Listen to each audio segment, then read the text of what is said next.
Welcome to another edition of Expanding Mind, our ongoing investigation into the cultures of consciousness. It is Burning Man week this week, and it's always a strange feeling to be in the Bay Area, not at Burning Man during Burning Man week. There's a kind of presence of absence, a sort of sucking sound of distant entertainment that kind of creates a sort of inverse layer in the city. But it's put me just thinking about the event and why I'm happy I'm not there, and happy that it's still happening, and very happy that I missed the rainstorm that closed the gates on Monday. That must have been a fun time. All those pent-up partiers heading down to Pyramid Lake and shocking the Native American neighbors with their antics. Not a scene I necessarily needed to see. But I have been thinking about Burning Man in terms of its origins, its development, where it's wound up, what aspects of it stayed true to its original sort of impulse, where it became something else. And it reminded me of a very significant turning point in my own experience going to Burning Man, which began in the early days of 1994. And while I did not go every year, I went most years until about 5 years ago. And, you know, I was there in the early 2000s. I was getting a little jaded, a little bored, because even if the specific material that one encounters, that particular art card, that particular costume, that particular, shtick, is varied and often quite entertaining and at least absurd, the overall structure of the event codified and crystallized quite a long time ago. And if you're sort of familiar with all those dynamics, in particular if you had a sense of the festival before those crystallizations or earlier in the process, there's something a little deflating about recognizing that you're inside of kind of a structure that itself is not changing drastically and is also not very amenable to change, and that the kind of maker spirit that you see on display is constrained to be in certain zones: costume, music, performance, art car, theme camp, interactive event, which is plenty of wonderful things, but there's also a sense of a kind of ceiling on the whole experiment. So I was a little downtrodden with all that, and I realized that I had spent, even though I was a writer, I had spent most of my time at the Burn not writing. In fact, going out of my way not to write, not to take notes, not to even find out what was going on, not even to track down the movers and shakers and figure out who's who and what's what and sort of network the space. That was the opposite of my intentions. But in 2003, I decided to do something that I do in other zones and have been doing for quite a long time, which is to give public talks. And it was sort of a very weird thing for me to do at Burning Man, because it's sort of the opposite of the spirit of Burning Man, at least the way that I interpret it, where I go to lose myself, be spontaneous, not reflect, not think, not use intellectual categories as much as possible, bounce around, be an idiot, be a kid, whatever, be a mystic. And so here I was bringing in my sort of cultural criticism self, and it was a little bit weird, but it turned out to be a remarkable day. It was for me, a wonderful talk experience. There was I was doing it for the first year of Palenque Norte, which were these series of psychedelic-oriented talks, and there were these great sort of weird little igloo huts that they were taking place in, quite small, but really wonderful kind of sci-fi vibe. And there was a dust storm in the middle of my talk, but people were all there. It was a very intense thing. But the other thing I did with that talk was that for the following year, actually that was 2002. For the following year, I turned it into a little pamphlet. And so I went to the Burn with these pamphlets of my talk about the Burn, and I kind of distributed them or traded them, and then I made them available on my website, but only for trade. Like I didn't ask for any cash. And I got all this wonderful stuff in the mail, and it really was remarkable, and this is a long way into talking about our guest today, that showed me how writing and printing and exchanging texts, that sort of zine model of cultural production, is not separate exactly from the sort of more festal, in-your-face, chaotic, expressive exuberance of a Burning Man kind of scene. In fact, they're deeply related, and in many ways that's one of the main topics we'll be talking about today, which is the relationship of the kind of zine world, this sub-commercial realm of the production and exchange of cultural documents, often quite intensely subcultural and hermetic, bizarre, even heretical in terms of political or sexual positions, and the relationship between the zine world and the broader counterculture, which I think is a fascinating and discussed topic, particularly now as we, I think, wrestle with some of the unpleasant consequences of the Internet age, and many of us feel a kind of urge to make different kinds of cultural marks on the world than the pixels on a rectangular glowing screen. So to help us make this shift, or at least understand it a little better, today we're going to be talking with Christian Greer, a friend of mine, and also, like me, a PhD candidate in the booming, hugely important field of the history of esotericism. He's at the University of Amsterdam studying with Wouter Hanegraaff, who we've had on the show before, but he's already been working in education. He founded a super cool project that we're definitely going to talk about called the Boston Corvid College, co-founded it, and has opened up other branches of this free university. There's a lot of free universities that are out there running, and I think it's a fascinating topic, and I want to hear about Corvid's particular twist. And currently Christian is serving as a research fellow at the New York Public Library, looking through the materials of none other than Timothy Leary, which is, kind of funny that you can get paid to go and read Timothy Leary's letters. So with no further ado, Maja will not be joining us today. I'd like to welcome Christian to the show. Hey, Christian, how you doing? Hello? Hello? We do not seem to have Christian speaking, so I will blather a bit more. What are we going to talk about? I can talk more about Christian Greer. I think one of the first times I met him, he was doing an underground, like a sneaky restaurant. And the whole mode of the sneaky restaurant is pretty good. It's not accepted by the local food board. They're not doing the test. He describes it as an experiment in conviviality with gastronomy, taking the place of pedagogy, and that was it's a pretty good style. We tend to underemphasize the glorious utopian and transformative possibilities of simple gatherings of friends. The dinner party, the convivial gathering, I think, is under-remarked as a place to do cultural work, to do cultural politics, to resist and revise our views of the world. And the underground restaurant is a great form of it. So, Christian, I think we have you back.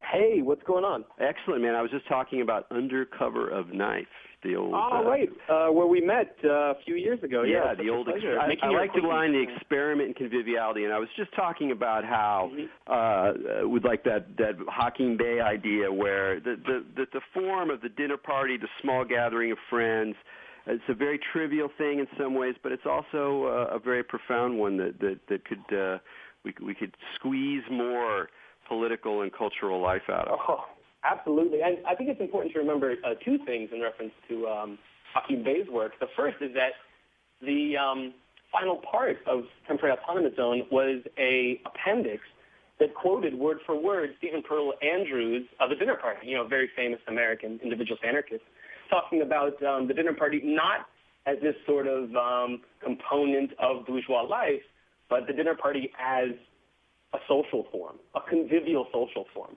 And so, you were talking about the restaurant. I said, I prefer to think about it as a social form with gastronomy and pleasure at the forefront. And we'll talk about Corvid College later, but it's the same thing with that. I consider it not so much, free school or experimental college. I prefer to think about it in terms of an experimental social form, a social form that sort of breaches the banal reality of consumerism or the commodified experience of eating, like taking pictures of your food, stuff like that, all the stuff that belongs to the sort of disgusting realm of, commodified existence. Well, we could start. We even just dive in right here in terms of in both those cases, what one would more easily communicate as a dinner party or a free university. Those are like categories we're familiar with. And what you're suggesting is that behind the surface of that, there's something that may look very similar to those things, but is actually perhaps more productively or creatively thought as experiments in social experience. And what's funny is that we don't have a place in our minds for that idea. For that the social experiment always has to be in another category. Oh, it's a party. Oh, it's a theater. Oh, it's a picnic. Oh, it's a university. And by always putting it into those categories, we completely forget, and I think that people generally completely ignore the way in which all of these more or less informal gatherings of people have a lot of creative and unexpected possibilities in them. And instead, we find ourselves going through these sort of routines based on the templates of dinner parties. I think that so often these templates, that's a perfect word for it, act as frames. And those frames can be beneficial. There's no doubt about it. But it's also very important to keep in mind that within those frames, people come to assume identities. And, so for example, with Corvid College, really one of the most prohibitive identities you can occupy is student. You're already talking about an asymmetry there. And that asymmetry isn't beneficial necessarily. And in fact, most of the time it's unhelpful. And so, with the dinner party, that's a pretty good one because, of course, you have host and guest. And I do enjoy inhabiting the role of host because it allows for hospitality. And I consider hospitality a spiritual virtue. I'm not really associated with any religious movement or anything like that, but, I consider friendship, conviviality, joy, sharing, all of these being, of course, anarchist things that the anarchist tradition really tends to celebrate. I consider all of these essentially spiritual aspects. But one thing to mention, and I have a question for you, Erik, is why is it, and this was the question that was really on my mind, as well as my partner, Michelle Owing, when we founded Under Cover of Night, which was this sort of underground restaurant dinner party, was why do people take photos of their food? Like, what is produced when you take a photo of your food? Any ideas about that? Have you mused about that before? I've mused about it because I have a strong reaction to it, and so as I do... That tends to be the inspiration. What's that? That tends to be the inspiration for most of my musing as well. Yeah, I have a strong reaction to it, and so it almost instantly goes into a larger category, which are my strong reactions to a lot of contemporary hyper-mediated culture, particularly around devices. I still don't own a smartphone, and I'm a little bit of a lab rat at this point. I'm kind of the control group of a lot of these things that's happening. So I have a weird angle because I sort of inherently I'm not drawn into that world. So I always kind of wonder, it's like, where are things that I think are truly wrong and where are things that are just bizarre? Like, what do I know? And the taking a picture of the food, it's weird because, food is so over-fetishized in our culture. And here's actually, let's just talk right about food because that's a great example of consumption of food is one of the most reliable sources of pleasure in our daily lives. It is also one of the most reliable sources of conviviality, even if we're just living a couple or a small number of people in a home, or we go out to a restaurant. Yeah, people eat alone, but a lot of times people eat together. Even in restaurants, they'll talk to each other, or cafes or whatever. So it's like a very reliable place to get some of the best stuff in life. Feeling good, good sensory experiences, and social communication. And yet, so one would presume that all of this attention on foodiness that has now, taken over the West, from hipsters to highbrows to CEOs, whatever. Everybody loves food. Everybody loves restaurant. Everybody loves local. Everybody loves carefully constructed recipes, da-da-da-da. Yet all of that attention has sort of missed precisely the engagement with pleasure and the engagement with others. And so when I'm the few times that I've been at a table where people pull out the phone and take pictures of food, I'm offended because it pops me out of the space of possibility that I bring and open to the unique zone of eating dinner with somebody, and instead it creates another circuit which loops it through this fetishized world of what's more like pornographic in a way than a picture of food, because it's like, exactly. It's like, it's so much taste, so much presence, but you're not going to taste, you're not going to smell, you're not really present. And so I find it very unnerving, frankly. It certainly is. I mean, the term I like to use is existential displacement. It takes you one dimension back, and it doesn't completely drain the event, the convivial event. You'll still taste the sorbet. You'll still be able to enjoy the gin and tonic. But, my take on this is that I try to be sympathetic. What is that motivation? And how am I sympathetic to the person who does it?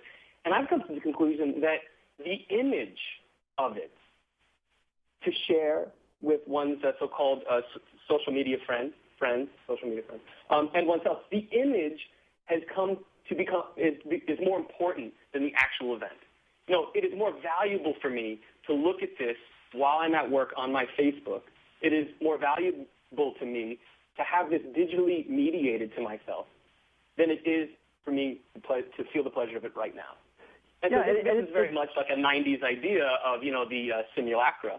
But, to me, this is just, as you said, pornographic evidence that, we live in the age of total mediation. And I think that might be the circle, almost coming complete, is that the images of these things, the images of our pleasure, for example, the tourist who goes on the trip and just takes photos, they don't admire the canals in Amsterdam.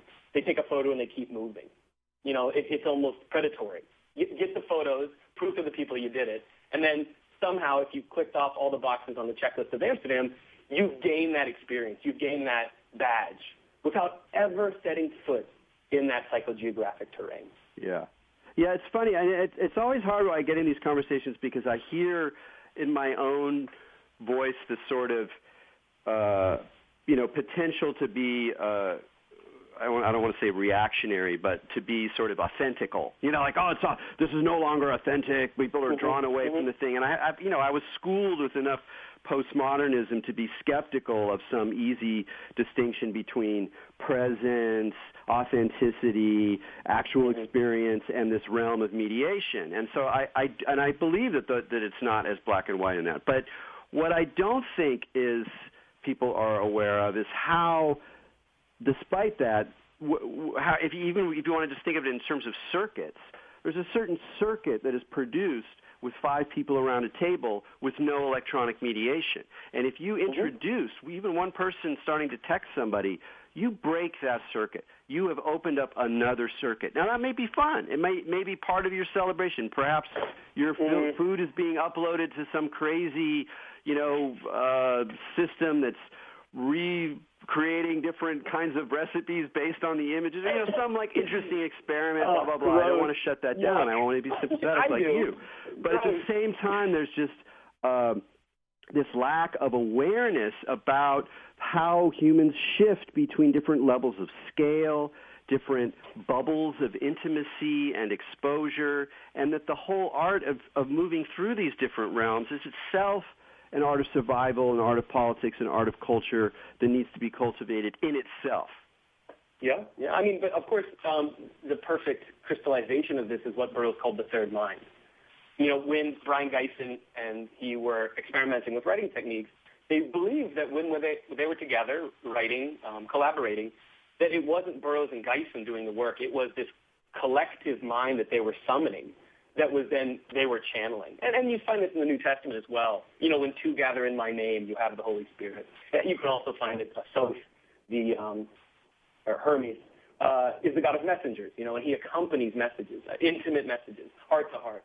But yeah, I mean, I think that you're right on with that point. Another thing I like to mention in regards to taking cell phone pictures of everything is that I grew up before cell phones became totally ubiquitous, and this is going to sound like a real sort of old fart thing to say, but the parties were more fun because you weren't worrying about video surveillance.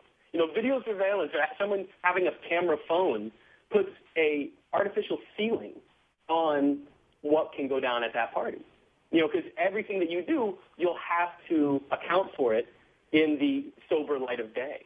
You know, so and I guess that's why we didn't allow cell phones. That was one of the reasons we didn't allow cell phones at Under Cover of Night, because we were stressing the experimental social form of conviviality and eating more than the restaurant experience. Yeah, let's stay with that, because I think that's a really beautiful and kind of inarguable idea. Like even your most positive proponent of taking photos all the time and sharing them with everybody will recognize that that's the case, that it puts a ceiling, particularly on more absurd, hedonic, of-the-moment kinds of experiences, experiments, encounters in the context of a party. Now, what it suggests to me, and this is an interesting thing, is that it has to do, again, with this moving between different worlds that have different circuits or different kinds of bubbles in them, in that what the technology, media technology, is so arrogant and so demanding and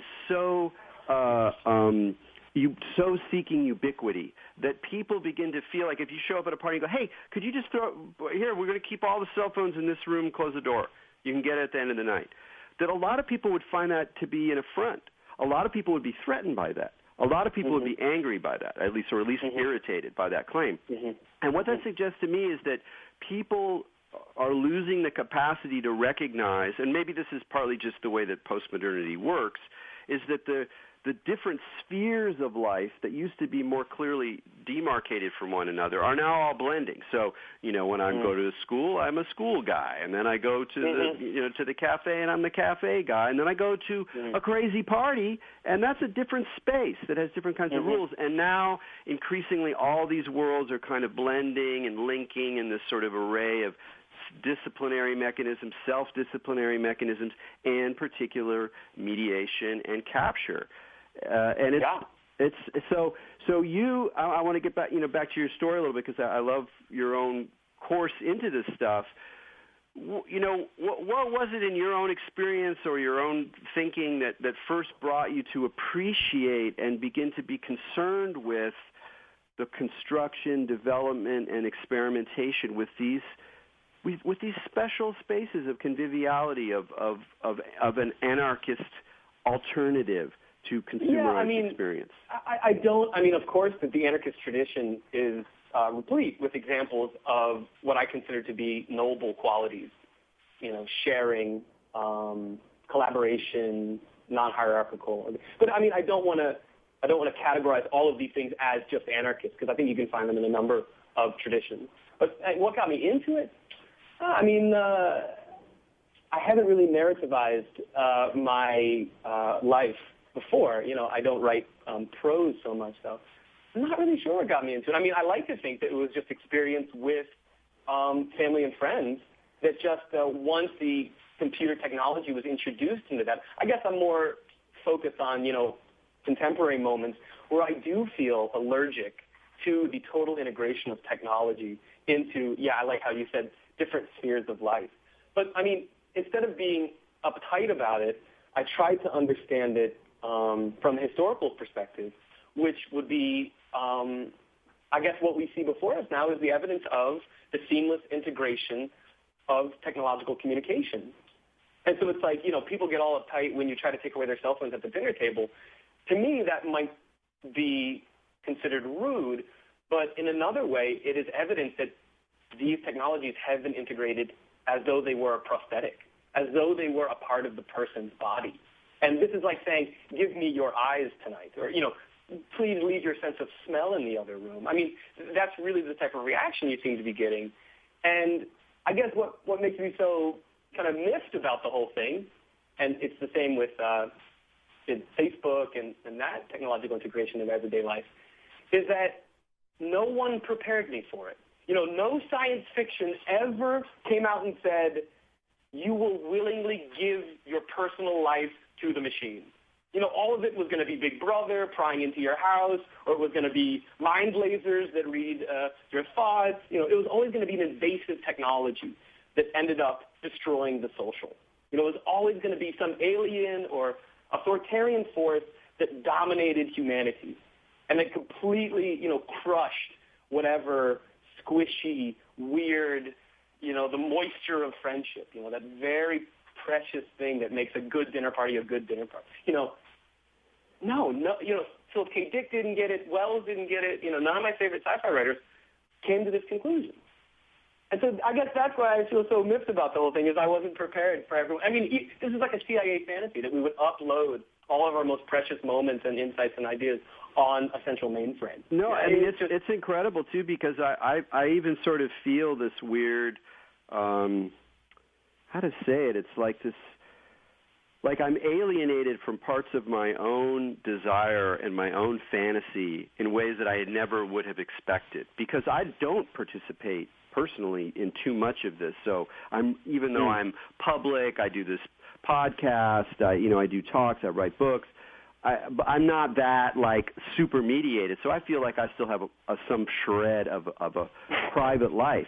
But even inside that shred, searching anything that involves information, anything that involves the internet, I find myself like pursuing some, strange corridor of conspiracy theory or a place that I'd like to travel, and then the ads follow me through my networking. It's like I have my own desire concretized and fed back to me as some kind of consumer opportunity.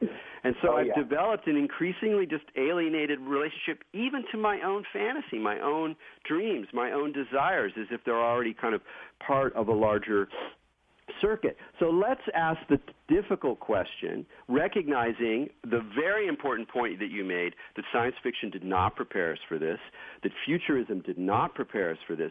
This was an unexpected move. People were not looking forward to this in any kind of way. But it has something to do with the counterculture. It has something to do, there's some mode of mediating, enjoying, expressing, there's this utopian element that led to the situation. It's very complicated. I'd love to hear you riff on that. Well, I think it's a matter of everyone becomes the star for 15 minutes. We're creating, this is like the discourse. This isn't me talking. This is my parody of the discourse, is that, you don't need TV. You can be your own television star, You don't need pornography. You can film your own erotic cinema at home. You don't have to worry about celebrities because you are one.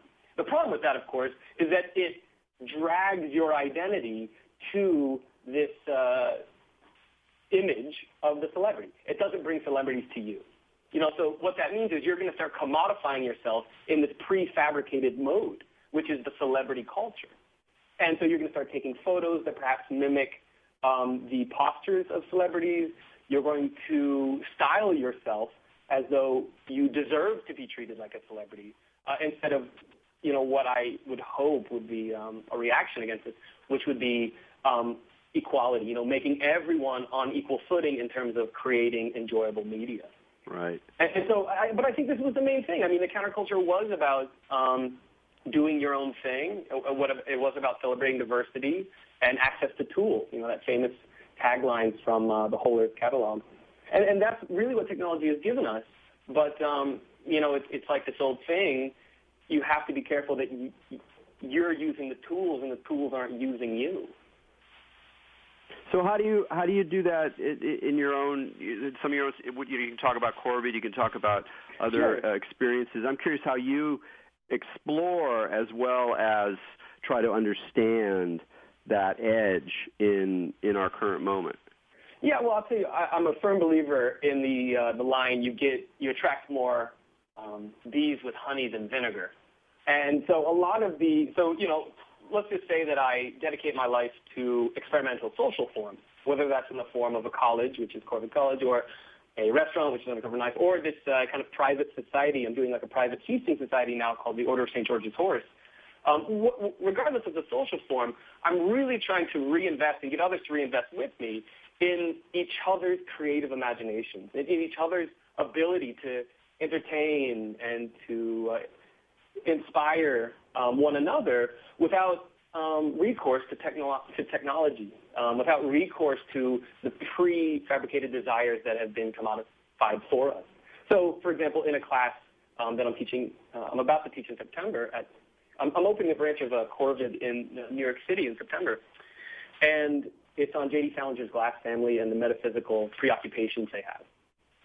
So what I mean by reinvesting people in their own curiosity and their own imagination is sitting down for 4 hours around the table, maybe some food, some nice wine, maybe some beer, spirits, or what have you, and just enjoying each other's company with the cell phones in the other room. I mean, that's the only thing I ask, is that we keep the cell phones in the other room and just have 4 hours with each other.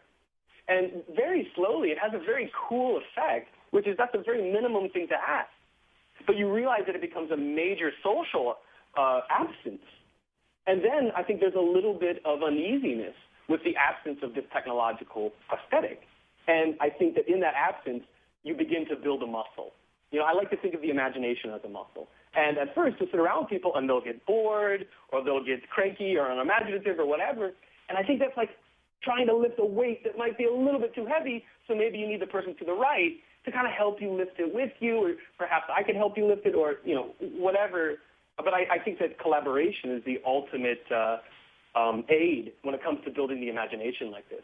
And so, I mean, the benefit of this is it's highly enjoyable to be with other people who have the same curiosities as you and look you eye to eye and talk heart to heart and cultivate, these really far out ideas or these things that make you really excited and really set your imagination and thinking aflame.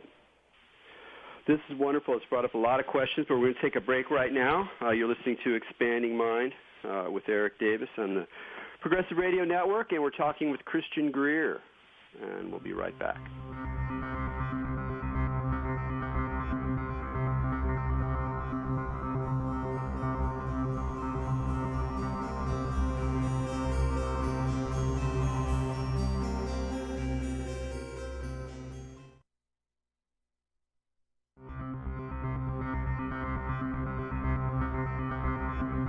Welcome back to Expanding Mind on the Progressive Radio Network. Check out the archives for tons of earlier conversations. Let's stay on this topic of conversation. That actually comes up a lot on this show because while it is sort of in the interview format, I really think about this show as a model of conversation, and even though we don't have call-in people for technical reasons more than anything, there's definitely a gesture towards the art of conversation, which for me is also one of the things that is threatened by some current developments, not just in terms of the distraction of technology or what or the changes that happen when conversation is mediated through asynchronous forms or through web forms or just even text, that there are other ways in which I think conversation is threatened, and part of it is the sort of willingness to know and not know at the same time. For example, the classic event when you're arguing with someone about some point of fact, and there's the impulse to Google it. Now, I mean, I'm not making a hard and fast line there, one way or the other. I've done that. I mostly resist it. I mostly am happy to not do it. But sometimes it seems appropriate, and it's part of the fun no problem. It's not like a black and white situation. But there is some way in which I think that people's capacity to indulge their speculative imaginations in the sort of late night wine and cannabis mode really actually does a disservice to people's capacity to connect with their own creativity. And I think that is harder to do for a lot of people because we're so, for me even, I'm talking about me here, where I'm so aware of all of the discourses that are going on, everything that you can imagine. There's a whole world online of people talking about it and all these experts, and there's so much ego and communication, so much confidence or fake confidence or bullshitting that go on in the way people present, that it creates a very toxic environment that's hard to develop that kind of speculative richness, which is, I think, part of what you're gesturing to with this idea of gathering people together with the goal of releasing and developing collective creative imagination. Oh, definitely. And I think that to that point, two things come to mind. The first is that when you're having these late-night conversations, I really do feel as though there's a momentum, a sort of excitation, a spontaneous desiring, co-desiring that happens. And like with this momentum, you could sort of spin, and you could really reach the most cosmic heights in conversations that go far into the morning. Whereas if you bring a piece of technology into it, there is this, I don't know, it seems to bring people right down to earth, and not in a good way. It seems to eject them from that momentum, and I think it really falls apart. But you see, yeah, I mean, I'm not accused, and plus, I mean, coming from someone who's done a lot of academic research or some academic research, the information on the internet isn't reliable. I mean, especially if you're looking at Wikipedia. I mean, I was telling you this last time we were hanging out, but it's like, you know, if I really have something I really want to get into, I don't Google it. I use JSTOR. Yeah. You know, I mean, I just, even like factual things, like what year was Discordianism founded? Well, if you Google it, it's going to say 1957. If you click around, it's going to say 58. It's going to say 59. But, you know, if someone wants to solve a bet, they're going to say, oh, that's 1957. I told you, and here's the Wikipedia link. It's like, well, you know, as someone who looks at Discordianism, that's not exactly true, you know, in a sort of empirical way. Yeah, it's. I think anyone who knows, who's looked at Wikipedia pages on material that they know about is sometimes shocked by the errors, but also shocked. And this is a hobby horse I've ridden before on this show. So for those listeners out there, I apologize for repeating myself, but it's incredibly aggravating to see the smeary, obvious thumbprints of the skeptical atheist brigade smeared all over Wikipedia entries on anything to do with the paranormal or parapsychology. It's pathetic. It's so obvious. And the fact that they don't see how obvious this is an indicative of, one, how benighted many of those people are, but more disturbingly, how much sort of mainstream discourse in general is actually being well constrained in terms of thinking certain ways from perspectives that are basically untrue. I mean, there's just a lot. Oh, that's just not true. Oh no, that's just not true. Yes, I've done the research. That's just not true. And it's a very weird, slippery feeling, you know, to think. To want historical information, particularly, to want factual information in order to organize your worldview in this current moment. It's a very confusing thing to do. Even personal information. So, for example, Corvid College had a Wikipedia page that I've been trying to either alter or take down just because the information isn't up to date and it's not exactly right. But, you know, Wikipedia builds itself as like open source. You know, you can really make any changes you want, and you can. I mean, it's really controlled, it seems, by a probably large group of individuals that have taken it upon themselves to be the sort of custodians of what is true and what is not true in Wikipedia. And this became particularly frustrating when I was working on deep ecology. And, you know, I have a chapter in Hegel Asperger's Contemporary Esotericism about defining deep ecology. And so I put in a lot of time and effort into the different and competing notions of deep ecology. Well, you go on Wikipedia, and it's going to give you what do they say, 10 pounds of ice cream and 10 pounds of shit gets you 20 pounds of shit. That's what you have there. And so, yeah, it's particularly frustrating to think that this is now the benchmark of, data that we can quote to each other. It just isn't. I mean, here's a question for you, Eric. Remember when the internet wasn't so boring? Oh, I do. No, let's talk about that. I mean, you're doing some of your own your PhD research on earlier phases of let's call it internet culture or online computer culture that were far more ferociously weird, celebratory, and unpredictable. Oh, utopian. I mean, if you look at, for example, some of the early stuff on cyberculture, we're talking about like Gibson, Sterling, like sort of the early Mirror Shades group. I mean, those guys were just letting it rip with technological utopianism. And then you had extropians follow right behind them, immortality pills, downloading your brain to consciousness, AIs achieving omniscience. I mean, really quite exciting stuff. And I mean, the internet as a possible weapon to bring down nation states and, all of these things. It was really an exciting time, it seems. And the connection to psychedelic consciousness was front and center in magazines like Mongo 2000, Reality Hackers, those sort of things. And, so I really enjoy researching the cyberpunk moment for a few reasons. Not only do they have pretty exciting characters and gadgets and an interesting take on noir, but it really was this open moment where it seemed as though a dimension had been imagined and created that did pose a threat to conventional reality and the technological infrastructure that the culture industry uses to create it. Well, let's push back on that a little bit in the sense that, if I think about today, a lot of the extropian ideas are, of course, alive and well and kicking in Singularity University and inside the halls of Google and Facebook. I mean, there's a lot of very serious post-human thinking now in sort of inside some of the main corporate drivers of the internet. And that makes me also kind of remember that, like, while there were these at least very mind-expanding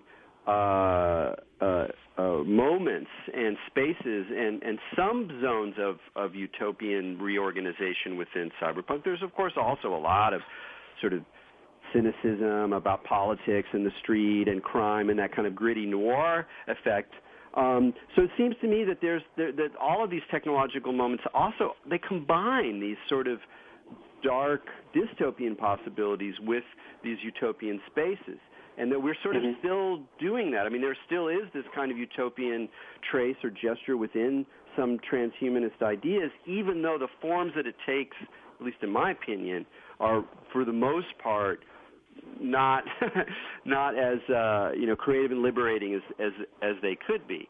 Like, how do you think about that today? How do you think about the way in which the extropian ideas, which were such an important part of that early cyberpunk moment, how they've manifested today as a kind of symptom of how things have changed since then? I mean, yeah, they've manifested, but I think the appropriate word here is they've been co-opted. They've been totally appropriated by the tech industry, which, of course, is beholden to the governments around the world, particularly the U.S. government. But, I mean, it's important to keep in mind that these ideas are 30 years old. And so, in the 1980s, this was the cutting edge, the next edge of utopian thinking, Gnostic ideation, stuff like that. But now I'm left to think, what happened? I mean, I saw how it was appropriated by the forces of capital, but, where are the hacker phones? Why isn't there a satellite in orbit that anarchists use, for example, that's totally encrypted, that's easy to get? I think we were talking about this the last time, but just minor digital defense stuff.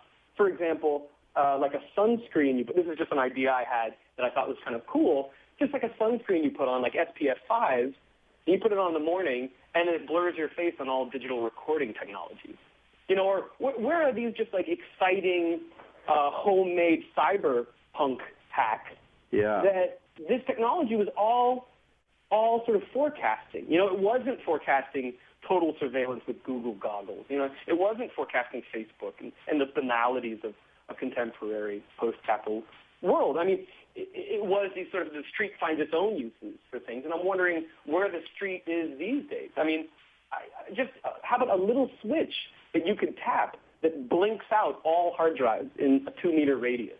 You know, just like these really pernicious digital defense devices. I mean, I haven't seen anything like that. No, I know. I've talked about this.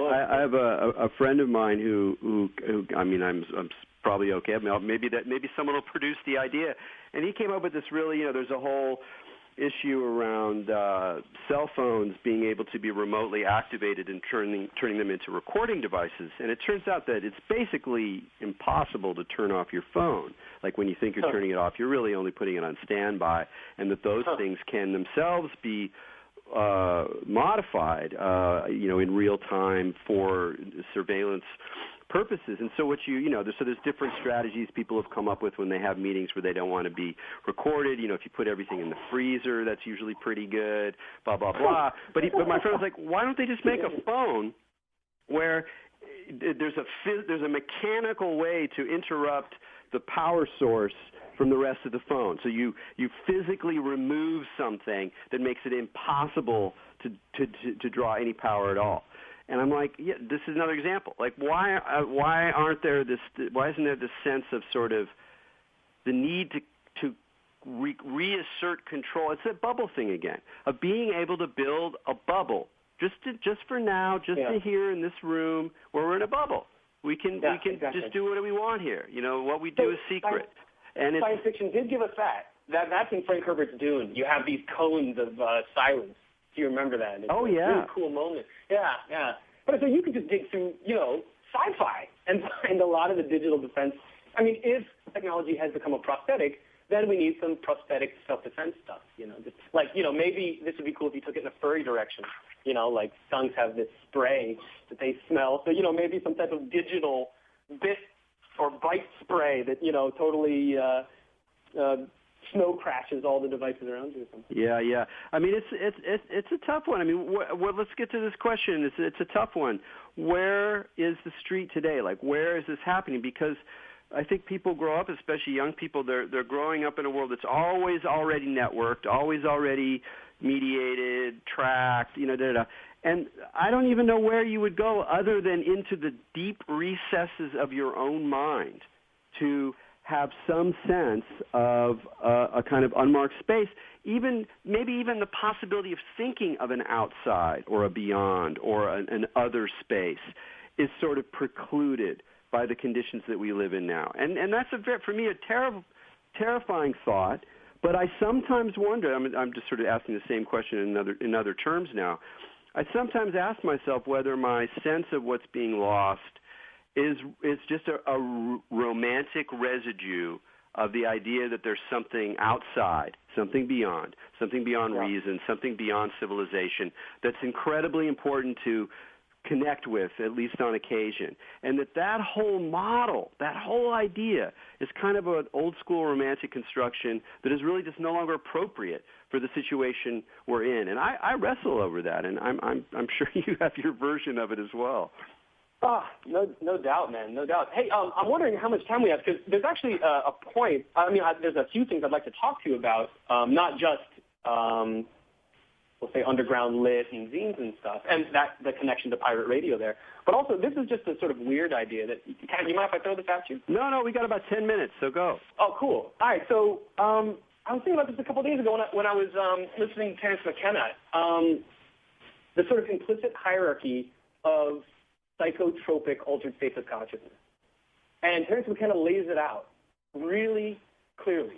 He says, first, on the bottom rung, he's not interested in it, it's meditative states. Second is cannabis.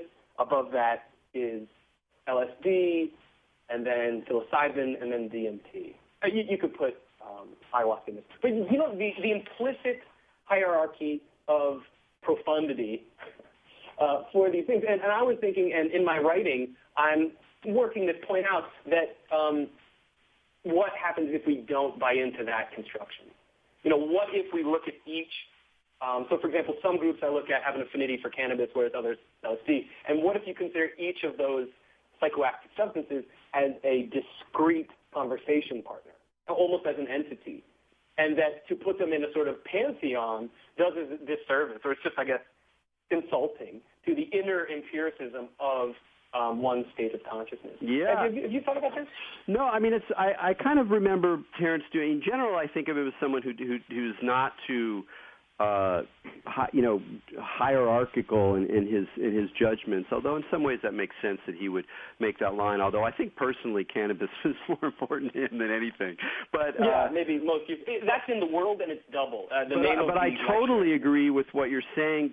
2 points that I'm firmly. I think it's incredibly valuable to intelligently, with some degree of supernaturalism, but really more intelligently approach the relational way of dealing, particularly with psychoactives, but also with foods and other things, where there's a sense of a personality, of some kind of interaction through the experience. And that, more to the point, though, I think part of your question is realizing that there's not a hierarchy, and the most extreme ones definitely don't necessarily have that much to say for a lot of the other reasons that you might go to a psychotropic experience. That there's a whole realm of what I call subtle allies, which have the quality of the ally that people associate in the counterculture with the big guns, with psilocybin, with ayahuasca. Here we are in the shamanic realm where there's allies and we're having some kind of conversation. Yeah, but tea is an ally, particularly when you construct the theater of the convivial space. I mean, tea is a great example of, in the right context, performed with the right art, tea can be a mind-blowing experience, almost telepathic, almost MDMA-like in its empathic powers, in the right situation and the right kind of tea. And so that's a space that I also feel that we really have there's a big zone that people have already existing in their lives where they can bring attention and bring a sort of willingness to experiment and to create conviviality even with non-human exchanges as a way of exploring and reclaiming some of this larger space of collective creativity that you're talking about, that it very much involves bringing in even the most modest psychotropics into a conversation. Oh, yeah. I dig it.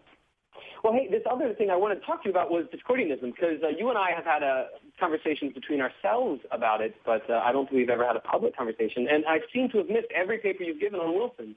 And maybe it's been vice versa. I did a paper not too long ago called Anarchist Esotericism, the Anarchist Esotericism of Peter Lamborn Wilson, and the Esoteric Anarchism Robert Anton Wilson. Anyways, I just wanted to throw a couple ideas by you about how I'm looking at discordianism these days and get your response to them.